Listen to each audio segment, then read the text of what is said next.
انگریز ہی دیتے تھے یا یہ اس سے پہلے بھی ایگزسٹ کرتا تھا یا یہ تب ہی ایگزسٹنس میں آیا؟ اس کے بارے میں کوئی انفارمیشن ہے آپ کو؟ یہ جو پرنسی اسٹیٹس ہیں نا، یہ انگریزوں کے آنے کے بعد انہوں نے ان کو نواب کے خطاب دیے، کیونکہ کئی لوگ ابھی بھی بڑے فخر سے کہتے ہیں میرا دادا نواب تھے، میرے پردادا نواب تھے. تو اگر تو یہ اصلیت ہے تو پھر نواب کس طرح یہ کہلا لیتے ہیں بھائی؟ میں آپ کو بتا رہا ہوں، بڑی چھوٹی سی کتاب ہے اے آر شبلی کی، پاکستان کے دے خدا. جی، اس میں انہوں نے یہ سارے جتنے یہ آپ کے سندھ کے وڈیرے، یہ پنجاب کے وڈیرے، یہ سرحد کے وڈیرے جتنے بھی ہیں نا، ان کی سارا انہوں نے کچا چٹھا کھولا ہوا ہے. آپ اس میں پڑھ لیں. اور بہت ساری کتابیں ہیں، مطلب آپ لٹریچر، اس پہ تو بہت زیادہ سارا لٹریچر ہے. انگریزوں کی کتابیں آپ لکھی پڑھیں گے تو ان میں وہ ان کو بڑے بڑے عہدے دیں گے اور ان کو بڑی بڑی شاباش دیں گے اور جگیریں دیں گے. یہ ان کی جگیریں تھیں جو 1857 کی جنگ آزادی سے پیچھے نہیں جاتی. اچھا، یہ غداری کی ان کو ساری کی ساری ملی تھی. اچھا، اب یہ کالا باغ والے نواب، بھی میاں والی والے، جتنے بھی آپ جدھر آپ یہ سرگودے والے نون شون جو بھی ہیں، جدھر بھی چٹھے ٹوانے جنجوے، یہ جتنے بھی ہیں، گکھڑ کھوکھر، یہ جتنے بھی ہیں سب کو جگیریں کنہوں نے دی ہیں. یہ ایک طبقہ تھا جو بینیفیشری ہے پاکستان بننے کا. پاکستان بننے کی بدولت ان کی یہ جگیریں کسی نے ان سے نہیں چھینی بلکہ بڑھ گئیں. ایوب خان کی جب زرعی اصلاحات ہوئیں اور اس کے بعد ان کی جگیریں اور بڑھ گئیں. کسی کو گھوڑی پال مربع مل گئے، کسی کو بکری پال مربع مل گئے، کسی کو کسی طرح کے مربع مل گئے اور بڑھ گئیں. نوابہ بہاولپور کو بھی 20,000 ایکڑ اور زمین ملی ایوب خان کے دور میں.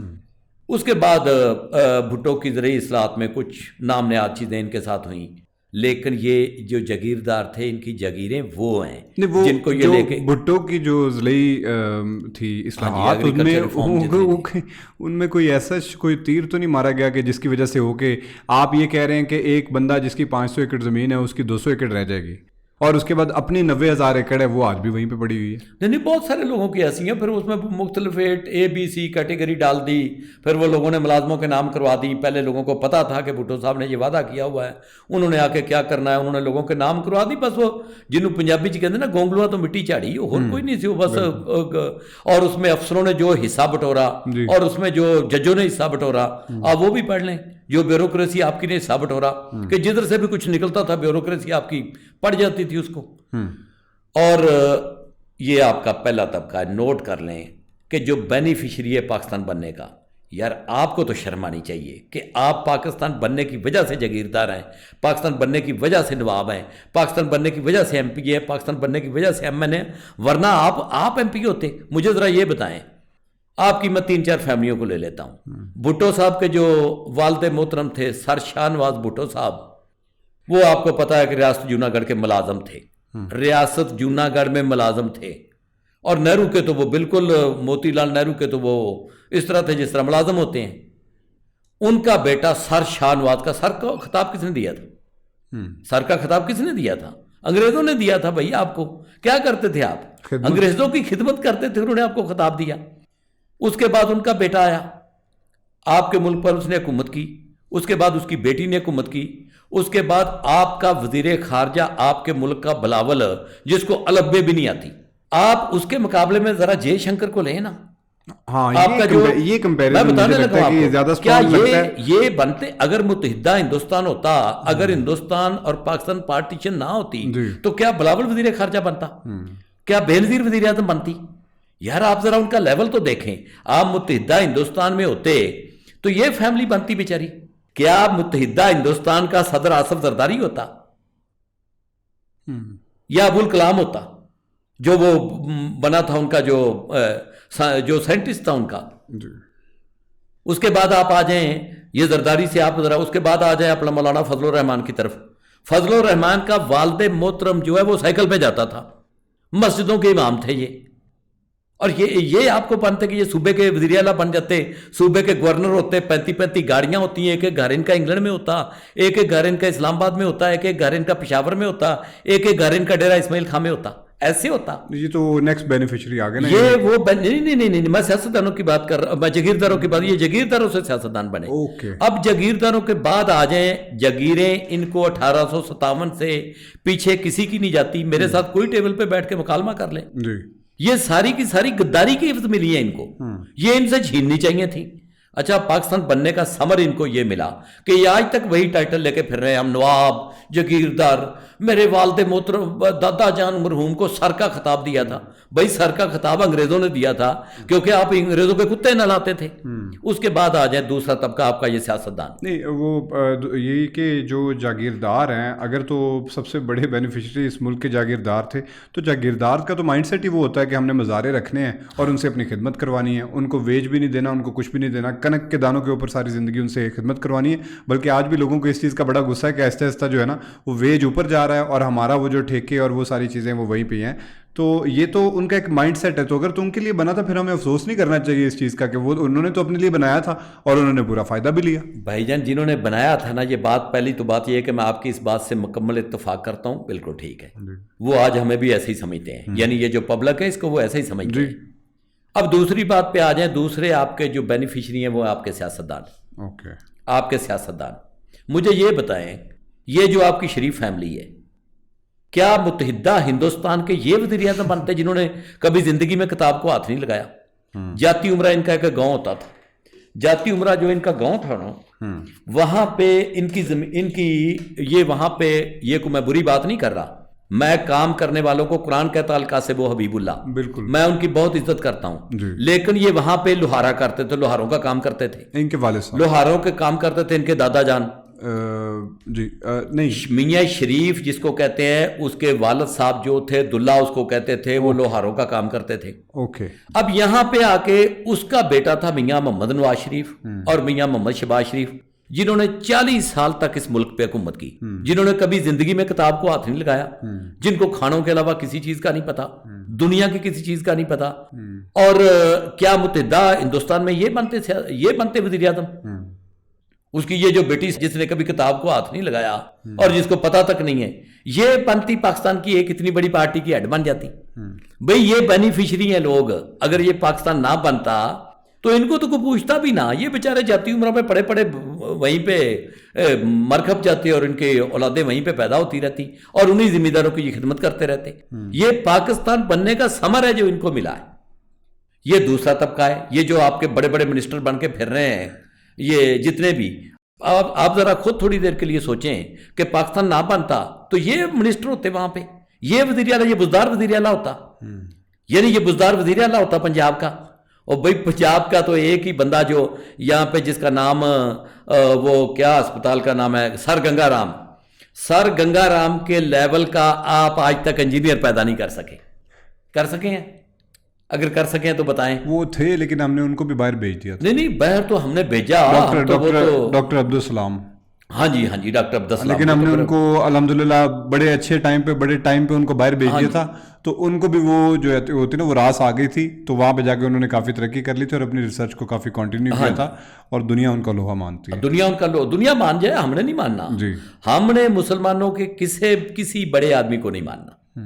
میں آپ کو بتا رہا تھا بینیفیشری کی بات کہ یہ پاکستان کے جتنے پولیٹیشین اس وقت چل رہے ہیں یہ پاکستان کے بینیفیشری ہیں.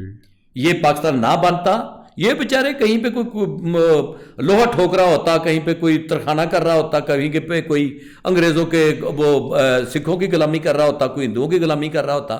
یہ پاکستان بننے کا ثمر ہے جو اس عہدوں پہ پہنچے ہیں. یہ آصف زرداری جو صدر بن گیا تھا, اس کو کوئی صدر بناتا متحدہ ہندوستان کا؟ ذرا سوچو. اس کے بعد آ جائیں, وہ ممنون حسین پہلے بن گیا تھا, عارف علوی بن گیا ہے. چلیں وہ شریف آدمی ہے, اس کو میں چھوڑ دیتا ہوں. لیکن آگے آ جائیں. لیکن اب آپ عارف علوی کو چھوڑ دیں گے, لوگ کہیں گے یہ پی ٹی آئی سے بلانگ کرتے ہیں. نہیں پی ٹی آئی تو دیکھیں, اس میں تو کوئی ڈاؤٹ ہی نہیں ہے کہ پی ٹی آئی کا جو لیڈر ہے نا, پی ٹی آئی کا جو لیڈر ہے, بے شک لوگ کچھ بھی کہتے رہیں, اتنا بہادر آدمی بر صغیر پاک و ہند کے ملک پاکستان میں پیدا نہیں ہوا. پاکستان کی 25 کروڑ کی آبادی ہے, اس 25 کروڑ سے پہلے 25 کروڑ لوگ مر گئے ہوں گے. اتنا بہادر آدمی پیدا نہیں ہوا, اتنا ایماندار آدمی پیدا نہیں ہوا, اور اتنا بیوقوف آدمی پیدا نہیں ہوا. وہ ایک سمپل ہے, بہت سمپل آدمی ہے, وہ ایک بچوں کی طرح اس کا ذہن ہے. پاکستان کی ہسٹری کا وہ سب سے بڑا آدمی ہے. اس میں کیا ڈاؤٹ ہے؟ اس میں میں نہ مانوں, آپ نہ مانے, کوئی بھی نہ مانے, لیکن وہ پاکستان کی ہسٹری کا سب سے بڑا آدمی ہے. اس بندے نے کرکٹ میں ہاتھ ڈالا, وہ ٹاپ پہ گیا. اس بندے نے سیاست میں ہاتھ ڈالا, خود پارٹی بنائی, خود پارٹی بنا کے وہ وزیر اعظم بنا. اس بندے نے اس میں چیریٹی میں ہاتھ ڈالا, اس نے ہاسپٹل بنا کے آپ کو دکھا دیے, اس نے نمل یونیورسٹی بنا کے آپ کو دکھا دی, بریڈ فورڈ یونیورسٹی کا چانسلر رہا. بھائی اس بندے نے جمائمہ گولڈ سمتھ کے ساتھ اس نے شادی کی. یہاں پہ پاکستان میں بہت سارے آپ کے لوگوں نے انگریز لڑکیوں کے ساتھ شادیاں کی ہوں گی, وہ پتہ کون ہوں گی؟ کوئی وہاں کی ٹیچر ہوگی, کوئی وہاں پہ برتن صاف کرتی ہوگی, کوئی وہاں پہ ایئرپورٹ پہ کسی کو سامان سپلائی کرتی ہوگی, لیکن جمائمہ گولڈ سمتھ سے شادی نہیں کی. کوئی کر کے دکھائے نا. اور یہ بھی کارنامہ نہیں کہ شادی کی, وہ بندہ اس کو لے کے آیا, اس نے اپنے رنگ میں آ کے اس کو رنگا, یہ نہیں کہ اس کے رنگ میں رنگا گیا, وہ ادھر لے کے آیا, اس کو یہاں پہ رکھا, اس کو ساری پرکشش مرات انہوں نے دینے کی کوشش کی, وہ بندہ نہیں گیا. اس میں تو میں اچھے برے بھلے کی, میں تو اس کے بارے میں میری رائے یہ کہ ملک نہیں چلا سکتا, کیونکہ ملک میں 90% لوگ بے ایمان ہیں. اس کی کیبنٹ آدھی سے زیادہ بے ایمان تھی. یہ جو اس کا بزدار والا فیصلہ تھا یا کسی کو ایکسٹینشن, میں بھائی کہہ رہا ہوں کہ بیوقوف آدمی ہے, میں کہہ رہا ہوں اتنا بہادر آدمی اس دھرتی نے نہیں دیکھا. لوگ سوچا کریں گے, میں آپ کو بتا رہا ہوں, جب اس کی بات لوگ کیا کریں گے, لوگ سوچا کریں گے کہ یار اتنا بہادر آدمی اس دھرتی پر پیدا ہوا, اتنا بڑا آدمی اس دھرتی پر پیدا ہوا. آپ کے پاس وہ بندے, اس کو آپ نے یوز کرنا تھا. لیکن وہ بہادر تو ہٹلر بھی بہت تھا نا, لیکن اس نے وہ پوری قوم کو پھر نہیں. ابھی آپ عمران خان کی آپ نے صرف بات کی ہے تو میں نے اس کا آپ کو جواب. اچھا ٹھیک ہے, یعنی ہم عمران خان پہ کسی اور عمران خان پہ نہیں بات کر لیں گے. میں آپ کو بتاتا ہوں کہ بات کیوں میں نے کی. یہ جو آپ کے جو عمران خان کے مقابلے پہ جو سیاستدان ہے نا آپ کے, یہ بونے ہیں چھوٹے چھوٹے, ان کے قد ہی نہیں ہے. کیا نواز شریف, شہباز شریف, فضل الرحمان, آصف زرداری, ان کا آپ تقابلی جائزہ لیں گے عمران خان کے ساتھ؟ شہباز شریف کا تو لے سکتے, بالکل بھی نہیں. میاں نواز شریف جو ہے انتہائی کمزور بزدل آدمی ہے, انتہائی کمینہ اور کرپٹ آدمی ہے, اور انتہائی سیانہ آدمی ہے, انتہائی سیانہ آدمی ہے. اپنے مفاد کے لیے ان کی جا کے دیکھیں نا, 5 بر اعظموں میں جائیدادیں ہیں. آصف زرداری کی 5 بر اعظموں میں جائیدادیں ہیں. جب آخرت میں حساب ہوگا تو آپ سے یہ پوچھا جائے گا کہ ملک تو آپ کا نیچے سے نیچے جا رہا تھا اور آپ اوپر سے اوپر جا رہے تھے, کس چیز میں, کیا کر رہے تھے آپ؟ بزنس. کیا ایسا آپ کے پاس نسخہ آ گیا تھا؟ وہ منموہن سنگھ نے کہا کہ جہاز میں مجھے انہوں نے میسج دیا, منموہن سنگھ نے کہا ہے, میں نے نہیں کہا. منموہن سنگھ نے کہا کہ مجھے جہاز میں انہوں نے میسج دیا کہ نواز شریف ملنا چاہتا ہے, تو مجھے ڈر لگا کہ کشمیر پہ بات کرنا چاہتا ہے, تو میں نے کہا کہ یار میرا دل نہیں کر رہا تھا. اس نے کہا, میں نے بادل نخواستہ کہا کہ آ جائے مل لے. منموہن سنگھ نے اپنی کتاب میں لکھا ہے, تو اس نے کہا کہ وہ آیا ملنے, تو اس نے کہا میری وہ کچھ چیزیں ہیں وہ انڈیا سے آپ مجھے بھجوا دیں. یہ آپ کے ساتھ یہ عمران خان کا مقابلہ کریں گے؟ بھائی وہ بہت بیوقوف ہو سکتا ہے, وہ پاگل ہو سکتا ہے, لیکن نہ وہ بے ایمان ہو سکتا ہے اور نہ وہ بزدل ہو سکتا ہے. وہ بیٹھا ہے, ٹھیک ہے. آپ بزنس مین لوگ ہیں یار, پاکستان میں بزنس کرتے ہیں. اب بات آ جائیں آگے. آپ یہ دوسرا آپ کا بینیفیشری جو ہے وہ یہ آپ کے سیاستدان ہیں, وہ آپ کے سیاستدان ہیں جنہوں نے ملک کا بیڑا گرک کیا ہے اور مسلسل کرتے جا رہے ہیں. پہلے آپ کے جاگیردار ہیں جنہوں نے اس ملک کو لوٹا ہے, وہ بینیفیشری تھے. ان کو شرم آنی چاہیے تھی کہ یار اب ہمیں ملک مل گیا نا ایک, اب ہم کچھ عرصے کے لیے ملک کے لیے بھی کچھ کر دیں. اس کے بعد سیکنڈلی آپ کے یہ سیاستدان آتے ہیں. اب تیسرے نمبر پہ آ جائیں, یہ آپ کی بیوروکریسی. یہ جو آپ کے چیف کمشنر اور یہ آپ کے عہدوں پہ پہنچے ہوئے ہیں نا, چیف سیکرٹری کے عہدوں پہ, اور آپ کے جو ڈی سی اور ان عہدوں پہ پہنچے ہوئے ہیں, ان کو متحدہ انڈیا میں کلرک نہ رکھتا. یہ کیوں بھاگ کے یہ کر رہے تھے, قائد اعظم کی لنگوٹی کے پیچھے پڑے ہوئے تھے؟ یہ اس لیے پڑے ہوئے تھے کہ پاکستان جب بن جائے گا تو ہندوؤں سے جان چھوٹ جائے گی, سکھوں سے جان چھوٹ جائے گی, ہم وہاں پہ عہدے لیں گے. یہ عہدے لینے کے لیے مر رہے تھے اس وقت کا بیوروکریٹ. ہاں جی, میں آج کے بیوروکریٹ کے بارے میں تو آج کے بیوروکریٹوں کا آپ ابھی مقابلہ کر کے دیکھ لیں. آپ ابھی مقابلہ کر کے دیکھ لیں نا انڈیا کے بیوروکریٹوں کے ساتھ, کر لیں آپ اپنے دیکھیں. آپ اپنے یہ لے لینا, میں آپ کو اور بات بتا دیتا ہوں. 47 سے لے کے 2023 تک کتنے کیس آپ کے انٹرنیشنل کورٹس میں گئے ہیں نا, انڈیا کے خلاف گئے ہیں نا. وہاں پہ بیوروکریٹوں کا آپس میں جوڑ پڑا ہے نا, تو آپ نے ایک بھی کیس نہیں جیتا, آپ نے ایک بھی کیس نہیں جیتا. اب مجھے دکھا دیں. اس کے بعد میں آج موقع آپ نے دیا, میں ذرا اگلی بات بھی آپ کو بتا دوں. کشمیر کے اوپر آپ کی قراردادیں ہیں, کشمیر کے اوپر بھی ایک دن آپ بات کر لیجئے گا. کشمیر کے اوپر آپ کی قراردادیں ہیں نا جی. آپ روز کہتے ہو قراردادوں کے اوپر عمل کرو, کہتے ہو نا. قراردادیں ہمارے حق میں منظور ہوئی ہیں. کہتے نہیں, ہم تو روتے ہیں اور 75 سال سے رو رہے ہیں. اللہ کا شکر ادا کریں, یہ پاکستانی اتنی جھوٹی قوم دنیا کے تختے پہ نہیں ہے. ایک بھی قرارداد آپ کو کشمیر نہیں لے کے دیتی, ایک بھی قرارداد آپ کے حق میں نہیں ہے, ایک بھی قرارداد آپ کے حق میں نہیں ہے, میں 3 مرتبہ کہہ رہا ہوں. نہیں, جو ہم ٹی وی پہ ہاں جی, تو آپ نکال لیں, آپ اتنا کر دیں, آپ نکال لیں. نہیں, ہر قرارداد میں پہلے یہ لکھا ہوا ہے کہ پہلے پاکستان اپنی فوجیں باہر نکالے گا, گلگت بلتستان سے, آزاد کشمیر سے. نکالیں ذرا. نہیں, ہاں, میں یہ کہہ رہا ہوں کہ وہ تو جتنے بھی کشمیری لیڈر ہوتے ہیں, ہاں, وہ بھی سارے یہی بات کہہ رہے ہوتے ہیں کہ بھئی جو پاکستان میں کشمیری لیڈر ہیں, ہاں, کہ صرف قراردادوں پہ عمل کرنا. ان کی تو دکانداری ہے نا, وہ تو کشمیر کا نام لے لے کے کھاتے ہیں. ان کی تو کشمیر ایک دکان ہے, کوئی کشمیر کاز تھوڑا ان کا, ان کی دکان ہے.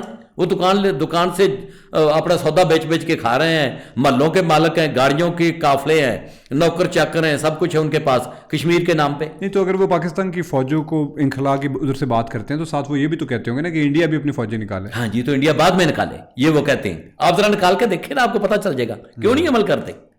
کبھی کر ہی نہیں سکتے. ایک بھی قرارداد آپ کے حق میں نہیں ہے, ایک بھی قرارداد. میں ڈنکے کی چوٹ پہ کہہ رہا ہوں, جو بندہ بھی سنے, میرا چیلنج ہے اس کو کہ ایک بھی قرارداد آپ کے حق میں نہیں ہے. اور آج کی تاریخ میں ایک بھی قرارداد ایگزسٹ نہیں کرتی. آج کی ڈیٹ میں اقوام متحدہ کے فورم پہ, سلامتی کونسل کے فورم پہ ایک بھی قرارداد آپ کی ایگزسٹ نہیں کرتی. آپ نکال لیں, پڑھیں ان کو, پڑھ کے ذرا بتائیں مجھے کہ شیڈول کس شیڈول میں ہے, شیڈول 6 میں ہے, 5 میں ہے, کس میں ہے وہ. کیا آپ کے لوگ پڑھتے ہیں؟ کیوں نہیں پڑھتے؟ کیونکہ آپ کے ملک کو جہلوں کی ضرورت ہے, اور یہ وہ جہل چلا رہے ہیں ان کو. اچھا خیر, وہ بینیفیشری پہ بات ہو رہی تھی. دوسرے بینیفیشری آپ کے ہو گئے پولیٹیشین, تیسرے آپ کے ہو گئے بیوروکریٹ. یہ بیوروکریٹ جو پڑھتے ہیں, مجھے ذرا یہ بتائیں, یہ انگریزوں نے بیوروکریسی بنائی تھی. بیوروکریسی بنائی کس لیے جاتی ہے؟ نظام چلانے کے لیے. یہ نظام چلانے کے لیے بنائی جاتی ہے. آپ کے بیوروکریٹوں کا جو ایٹیچیوڈ ہے, ان کے بٹن سے لے کے, جوتے سے لے کے, یہ کوٹ کے بٹن تک عوام کے پیسے سے بنتے ہیں. اسی عوام کے پیسے سے جو بیچارہ ایک جا کے اپنا ایک موبائل کا کارڈ بھی لیتا ہے نا 100 روپے کا, اس کے اوپر بھی 30-40 روپے ٹیکس لگتا ہے. اس ٹیکس سے اس بیوروکریٹ کی سیلری جاتی ہے. وہ کیا کہتا ہے کہ میرے سے کوئی چیز مانگنی تو پہلے اپلیکیشن لکھو, درخواست لکھو. درخواست کا کیا مطلب ہے؟ وہ کوئی مطلب کیا, وہ کوئی راجا مہاراجا ہے؟ وہ کیا ہے؟ وہ ملازم ہے بھی اس بندے کا جس کو وہ کہتا ہے اپلیکیشن لکھ کے لے کے آؤ. ایٹیٹیوڈ تو ذرا آپ دیکھیں. نہیں, وہ صرف ان کو کہتے ہیں نا اپلیکیشن لکھ کے لاؤ جن کے پاس کوئی ذرائع نہیں ہوتے جن کے تھرو وہ ان سے رسائی کر سکیں. چلیں, ان کو کہتے ہیں, ایسے ہی کہہ لیں, ان کو کہتے ہیں. تو پیسے بھی اسی پیسے کے اوپر وہ پڑ رہا ہوتا ہے. بندہ پڑھ کے آتا ہے, اس کو ایک دن لگاتے ہیں اپنا سیکٹری لگا دیتے ہیں خزانہ کا, اسی بندے کو سیکٹری صحت لگا دیتے ہیں, اسی بندے کو سیکٹری ٹرانسپورٹ لگا دیتے ہیں. وہ بندہ ہے کہ کوئی سپرمین ہے؟ کیا ہے اس کی خاصیت؟ کیا ہے اس کی؟ کیا پڑھا ہوتا ہے اس نے؟ اس کو جا کے دیکھیں جو انہوں نے بیڑا کر کیا ہے. میری بہت سارے بیوروکریٹوں کے ساتھ میری بہت پریکٹیکل لائف ہے, میری بہت دوستی رہی ہے. میں لاہور کا ریونیو کمیٹی کا چیئرمین رہا ہوں. میں آپ کو بتا رہا ہوں کہ پاکستان کا بیوروکریٹ, میں چند بندوں کی ایکسیپشنل کیس ہر جگہ پہ ہوتے ہیں, میں ان کو چھوڑ کے 90% آپ کا بیوروکریٹ صرف کام روکنے کے لیے آتا ہے دفتر میں. دفتر میں آنے کے پیسے لیتا ہے, کام روکنے کے لیے آتا ہے. ہم صرف فوج کو روتے رہتے ہیں, فوج نے یہ کر دیا. بھائی باقی کیا کر رہے ہیں؟ باقیوں کا بھی آپ کے ملک کا کوئی AC/DC مجھے غریب دکھا دیں, مجھے ایک غریب دکھا دیں جو پاکستان میں کسی بیوروکریٹ کے عہدے سے ریٹائر ہوا ہو. اب آپ کے بھی یہ جو AC تو ہوتے ہیں غریب. نہیں, AC جب لگتے ہیں, میں اس وقت کی بات نہیں کر رہا. میں تو ریٹائر ہونے کے بعد ایکسیپشنل کیس میں نہیں کہتا. میں 10% میں نے پہلے کہہ دیا کہ 10% کا میں ذمہ دار نہیں ہوں. حالانکہ ہے نہیں 10%, یہ بھی میں بتا دوں آپ کو. لیکن میں 10% کو میں پھر بھی اس میں سے کہہ دیتا ہوں کہ کوئی نہ کوئی ہوگا بیچارہ. وہ تو ہر جگہ پہ ہوتے ہیں, وہ تو آپ کو ہر جگہ پہ اچھے لوگ مل جاتے ہیں, کوئی ایسی بات نہیں ہے. لیکن ان میں سے جو میجورٹی ہے وہ کیا کر رہی ہے؟ ان کی کرتوتیں تو ذرا دیکھیں. جب وہ ریٹائر ہوتے ہیں تو ان کے پاس جو یہ اربوں ڈالر جو آتے ہیں, یہ کہاں سے آتے ہیں؟ یہ آپ کے ملک کا جو بے تحاشا بندہ باہر مکان لے کے بیٹھا ہوا ہے, سارے جگیرداروں کے باہر مکان, سارے سیاستدانوں کے باہر مکان, سارے بیوروکریٹوں کے باہر مکان, ساری جوڈیشری کے باہر مکان, سارے جرنلوں کے باہر مکان, سارے جرنلسٹوں کی باہر پراپرٹیاں. یہ کیا ہے بھائی؟ یہ ملک ہے؟ یہ مذاق کر رہے ہو آپ؟ بزنس مین کے بھی میں بتانے لگا ہوں. اس کے بعد آپ آ جائیں بیوروکریٹوں کے اوپر. انہوں نے ملک کا ستیہ ناش کرنے میں کوئی کسر نہیں چھوڑی. اس ملک کو دیمک کی طرح کھا گئے ہیں وہ. کبھی وہ صرف 5 سال وہ اس پہ لگا دیں نا کہ ہم نے صرف ملک کے لیے کام کرنا ہے, اپنی ذات کے لیے کام نہیں کرنا, صرف اس ملک کے لیے کام کرنا ہے. آپ دیکھنا یہ ملک کہاں جاتا ہے. کروڑوں روپے کے تو سامنے یہ پھول رکھ کے پریس کانفرنس کر رہے ہوتے ہیں یہ جو آپ کے DC اور کمشنر ہیں. یار کس قوم کے نمائندے ہو آپ؟ کیا کس دنیا میں رہتے ہو؟ یہ آپ کو پتہ نہیں پھول کہاں سے آتے ہیں, کتنے پیسے لگتے ہیں ان کے اوپر؟ آپ پورے ملک کا بجٹ نکالیں. آپ سرکاری گاڑیوں کی تفصیل تو ذرا دیکھیں، ان کے بچے کون سی گاڑیوں پہ جا رہے ہوتے ہیں. ان کو کبھی یہ قیامت والے دن جب یہ سوال پوچھے جائیں گے تو پھر یہ پتہ چلے گا کہ یہ کیا کیا ہوتا رہا اس ملک کے ساتھ. یہ بینیفیشری جو ہے میں ان کی صرف بات کر رہا ہوں. اب آ جائیں سیلری بھی تو دیکھیں نا، اب ان کی تھوڑی ہوتی ہے، اور بعد میں ہم بھی تو اس سرکل کو چلانے میں انوالو ہوتے ہیں نا. ہاں سیلری تھوڑی ہوتی ہے، بالکل ٹھیک ہے. اب ذرا آ جائیں، ان کو کس نے کہا کہ آپ سول سروس کا ایگزام پاس کر کے آپ بیوروکریٹ بنو؟ کون کہتا ان کو پتہ سیلری کم ہے. مجھے پتا ہے کہ مجھے معاوضہ جو ملے گا وہ 10,000 روپے، 10,000 سے میرا کام نہیں چلتا. میں کیوں جاتا ہوں؟ وجہ کیا ہے؟ مجھے نہیں پتا کہ بیوروکریٹ جب میں نے بننا ہے تو میں نے قوم کا سرونٹ بننا ہے. میں نے قوم کا سرونٹ بننا ہے. میں قبول کرتا ہوں یہ عبادت ہے. اگر میں اس کو اسی پیرائے میں لوں جس میں مجھے بنایا گیا ہے تو یہ عبادت ہے بھائی. سیاست بہت بڑی عبادت ہے.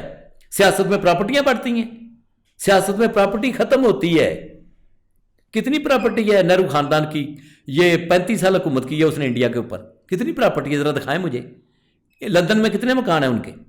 نیو یارک میں کتنی کوٹھیاں ان کی؟ کافی ایلیگیشنز ہیں ویسے ان پہ بھی. ہاں کافی ایلیگیشن ہے. مودی پہ نہیں، کافی میری بات سن لیں. کافی کانگریس کے لیڈرز کے اوپر تو کافی ایلیگیشن ہے انڈیا میں. مجھے ذرا ایک نکال کے دکھائیں نا کہ یہ لندن میں محل ہے اندرا گاندھی کا.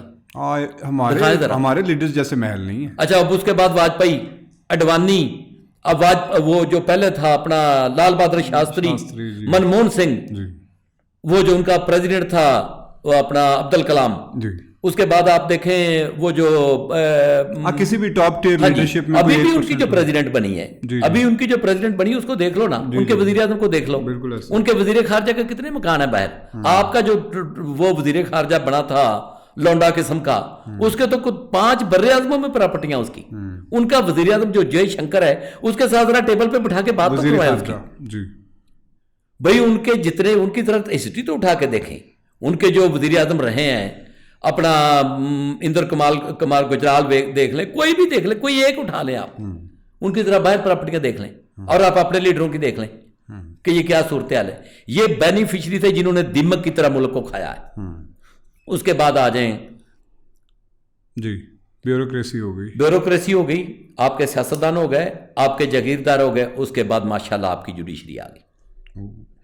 او ہو کیا آپ کی جوڈیشری کی مثال دی جائے. دنیا میں 140 کی رینکنگ نکالنے تو 129 پہ الحمدللہ آپ کی جوڈیشری آتی. توبہ استغفر اللہ، توبہ استغفر اللہ. جو آپ کے ججوں کی کوالٹی ہے، جو ان کی قابلیت ہے، جو ان کے پروسیجر ہے، جو عدالتوں میں چل رہا ہے، آپ کا اللہ کی پناہ. پاکستان کو جتنا نقصان جوڈیشری نے پہنچایا ہے اتنا نقصان کسی اور ایک ادارے نے نہیں پہنچایا. آپ کا صرف ایک چیف جسٹس تھا جس کا نام تھا جسٹس چودھری افتخار احمد فاتح عالم.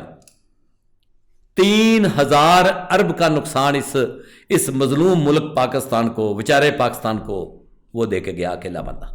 اکیلا بندہ. یہ ریکوڈکا کس نے منسوخ کیا؟ یہ اسٹیل مل کس نے روکی؟ وہ کیا کرتا کہاں پہ تھے؟ وہ ایک سلطان رئی، وہ ایک لے کے لٹھ لے کے سلطان رئی بنا ہوا تھا. وہ نعرے لگاتا تھا اور اس کے نعروں کے اوپر ہم ناچتے تھے. ایک بندہ. ہر چیز کے اوپر انہوں نے سٹے دینا ہوتا ہے. میں چھوٹی سی بات آپ کو بتا دوں. آپ تقسیم کا کیس کریں، پراپرٹی کی تقسیم آپ کو کیوں درپیش آتے ہیں یہ مسئلے؟ اس لیے آتے ہیں کہ بھائی آپ بیچنا چاہتے ہیں، آپ کا بھائی بیچنے نہیں دیتا. 30 سال سے پہلے مجھے اس کا فیصلہ کرا کے دکھا دیں. کورٹوں میں فیصلہ ہوتا ہی نہیں ہے. آپ چلتے جائیں، سول میں لے کے جائیں، اس کے بعد اس کی اپیل چلی جائے گی سیشن میں، سیشن سے اپیل چلی جائے گی ہائی کورٹ سے سپریم کورٹ، سپریم کورٹ سے پھر نیچے. آپ کی جوڈیشری میں یہ جو انگریزی کی بھرمار ہوئی پڑی ہے، 60-70% آپ کے ججوں کو انگریزی نہیں آتی، 80% آپ کے وکیلوں کو انگریزی نہیں آتی، 95% آپ کے جو کلائنٹس ہیں ان کو انگریزی نہیں آتی. وہ یار آپ نے کیا ملغوبہ بنا کے رکھ دیا ہے. ملک کا ستیہ ناش کرنے میں آپ کیا کسر چھوڑیں گے؟ کبھی ان کو یہ ہوش آئی ہے؟ یہ جتنے آپ کے چیف جسٹس آتے ہیں یہ پاکستان کے سارے مسئلے یہ حل کر دیتے. یہ کہتے ہیں کبڈی کی ٹیم پاکستان کی ہم بنائیں گے، کرکٹ کی ٹیم کو بھی ہم ٹھیک کریں گے، پانی بھی ہم ٹھیک کریں گے، آپ کی سرحدوں کی بھی حفاظت ہم کر لیں گے، آپ کی زمین کے معاملات بھی.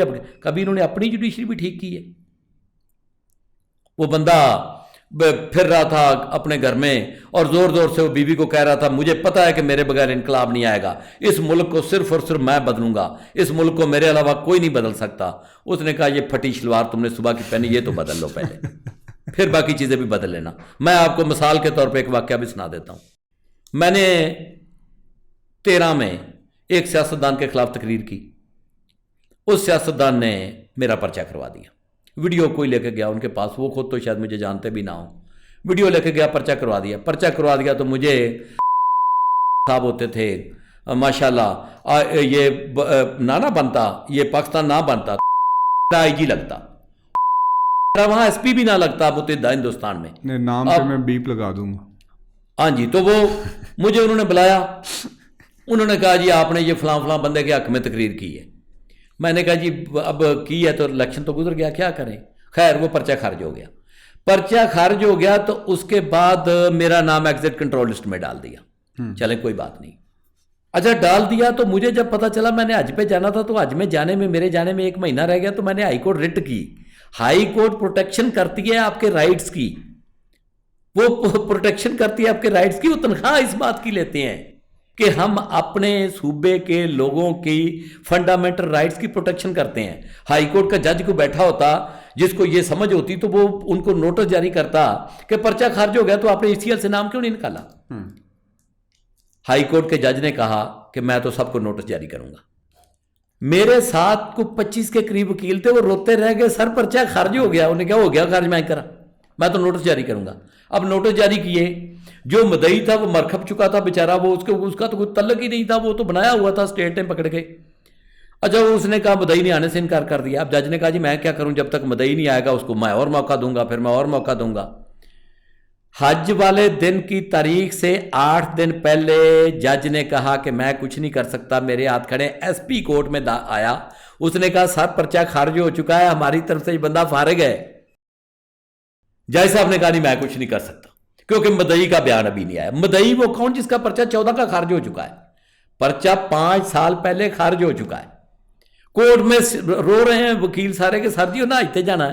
میرے سامنے انہیں کہا تسی کنے لوگ ہجتے جانا, میں کہا 6 لوگ. انہیں کہا جاؤ کتے اللہ واسطے پیسے دے دو, کوئی ضروری ہے کہ تسی ہجتے ہی جانا ہے. ہائی کورٹ کی بلڈنگ میں جج صاحب نے جج صاحب کی کرسی پہ بیٹھ کے یہ بات کی. 25 وکیل اس چیز کے گواہ ہیں.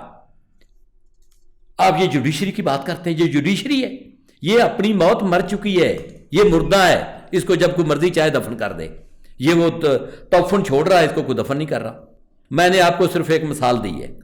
ایک مقصود نامی بندہ تھا ملتان میں, اس کی بدقسمتی سے بیوی بڑی خوبصورت تھی. ایک لونڈا محلے کا جو تگڑا تھا, ہزار باوسائل آدمی تھا, وہ اس کی بیوی کی نظر میاں سے وہ ڈرتا تھا. اس نے ایک بندے کو کہہ کے اس کا مرڈر کروایا, اس کے کسی اور بندے کا, اپنے دشمن کا, اور اس کی بیوی کے خامد کے اوپر ڈالا. 8 سال اس کا کیس سیشن میں چلا. 8 سال بندہ اندر رہا. اس کے بعد 8 سال سے اپیل اس کی پینڈنگ تھی ہائی کورٹ میں. 8 سال سے اپیل پینڈنگ تھی اس کی. وہ لونڈا جو اس کو لے کے پھر رہا تھا, اس کی بیوی کو پکڑ کے 16 سال تک وہ اس کو لے کے جاتا رہا. 21 سال کے بعد فیصلہ ہوا. 21 سال کے بعد فیصلہ ہوا. 21 سال کے بعد اس کو کیا کرنا تھا, اس کو مار دینا چاہیے تھا. یہ جوڈیشری آپ کی. آپ اسی بات, اس کے بعد یہ آپ کی جوڈیشری کی بات ہو رہی تھی. آپ کے ملک میں ایک طبقہ ہے وکلا کا, جن کی ضرورت ہے پورے ملک میں 50,000 سے زیادہ نہیں, جس کا حساب بھی ہے. میں بھی ہوں, تو اسی لیے تو مجھے اتنا پتا ہے. 50,000 سے زیادہ وکلا کی ضرورت نہیں ہے آپ کے ملک کو. آپ کے ملک میں 2 لاکھ کے قریب وکیل ہیں. جب کوئی چیز ایسی پروڈکٹ بازار میں آتی ہے جو بازار میں بکتی نہیں ہے, تو پھر وہ جب ہیومن ریسورسز ہوتے ہیں تو وہ آپ کو تنگ کرتے ہیں آپ کے ملک کو. یہ جوڈیشری, یہ بیچارے وہاں پہ کسی کورٹ میں, بمبئی کی کسی کورٹ میں کلرک ہوتے ہیں, یہ جو آپ کے چیف بنے ہوئے ہیں یہاں پہ کورٹوں کے, یہ ہائی کورٹ کے اور سپریم کورٹ کے. اس کے بعد آ جائیں, یہ ہیں بینیفیشری. یہ چھٹیاں انگریز کرتے تھے کیونکہ یہ گرم ملک میں وہ گرمی میں بیٹھ نہیں سکتے تھے. یہ اتنی سیلری لے رہے ہیں. 5ویں نمبر پہ جوڈیشری آپ کی دنیا میں. ان کو کبھی شرم آتی ہے کہ ہم کیا جواب دیں گے جا کے اللہ کو, یہ بھوکے ننگے لوگ جو ٹیکس پیئر ہیں یہ پیسے دے کے ہمیں یہ جوڈیشری ہمیں پے کر رہے ہیں اور ہم چھٹیاں لے کے آرام سے جا کے باہر بیٹھ جاتے ہیں. کیا بات ہے بھائی. اس کے بعد آ جائیں جوڈیشری کے بعد آپ کے اگلا طبقہ ماشاء اللہ الحمدللہ فوج.